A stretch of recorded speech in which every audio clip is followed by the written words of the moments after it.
Good morning, everybody. Welcome to Reading the Red this bank holiday morning. We're looking at the Gospel of Matthew, chapter 10, verse 6 today. And I hope you're having a wonderful break. So in this verse, Jesus carries on in the Revelation when he says these words, having said, don't go to the Gentiles. In verse 6, he says, but rather go to the lost sheep of the house of Israel. So don't go to the Gentiles, the non-Jews, but go to the lost sheep of the house of Israel. And Jesus refers to his people, God's people, as sheep. And we're known as sheep as well.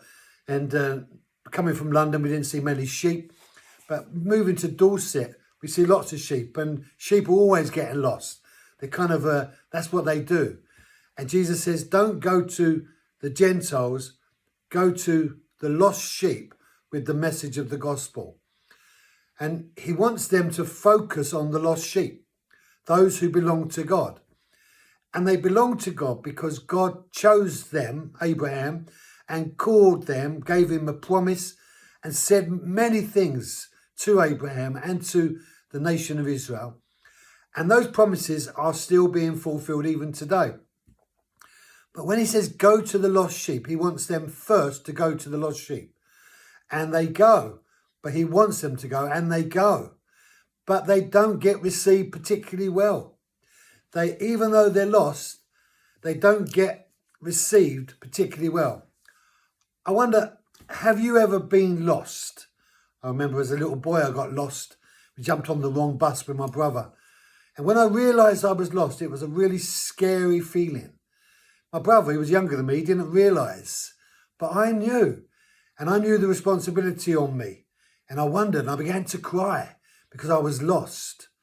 And there's a sense in which knowing you're lost when you're lost is one thing, and not knowing you're lost when you're lost is another. And Jesus wants the disciples to go to them with a message to the Jews, to the lost sheep of Israel, to God's people, to proclaim to them the gospel, but they don't realize they're lost. And the trouble is, when someone thinks that they've already been found, they don't need to look for themselves or to try and find themselves, because they think that they're already found. They think that they're already all right with God. In this case, they thought that the law and all the subscriptions that they made and the dedications that they made to the ways of the Israel nation in terms of all the Levitical priesthood and the Moses revelations of truth and all of the stuff of the prophets, they thought having all of that and knowing all of that and kind of subscribing to all of that in their own sort of roundabout way meant that they wasn't lost. Meant that they didn't need to go looking for God because they were already found.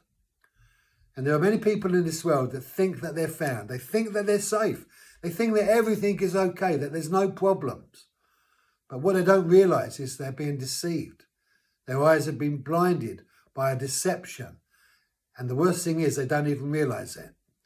But we as Christians have been called to go to a people, a bit like Ezekiel, who refused to listen and receive the message. Today you'll meet people. What message will you give to them when you meet them?